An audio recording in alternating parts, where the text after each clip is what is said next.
they didn't really need me at my work, and some trolls were calling my bosses and harassing them. And, no boss wants to be harassed by online trolls that are calling them.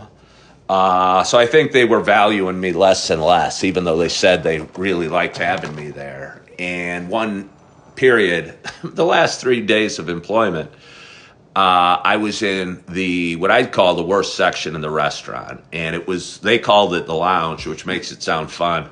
But honestly, it's away from the main rest of the restaurant and away from the music and close to the bathrooms. And it's a place I would not want to sit at that restaurant.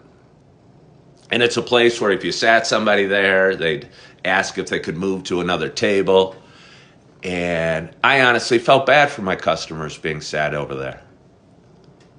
I tried to raise their spirits and let them know they had the most fun waiter at the restaurant, but I still felt bad. I didn't want anyone sitting.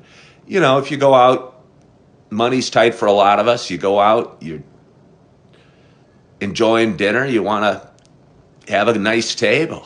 You don't want to get stuck in what felt kind of like a closet off by the bathrooms, and that was my section. Let me tell you, the first couple nights I wasn't happy. The third night, it was all she wrote. It was all she wrote. And it was my last night at the restaurant. I went up to my manager. I go, hey, do you like having me work here? Do you value me here? And she goes, oh, yeah. Well, I go, you're putting me in the crappy section every night. You're putting me in the lounge every night. She goes, yeah, but I thought that this would be good for you because of this, because you like to talk.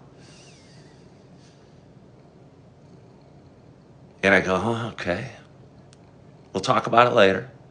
And I'm sitting there as the restaurant's filling up and my section is empty, and I'm going, let me tell you, you don't want me going.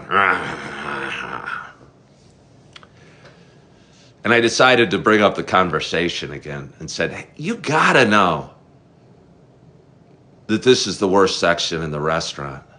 You gotta know. And you can't put me in here every night. And one thing led to another, and I haven't worked another day there. So that's the true story of my last job.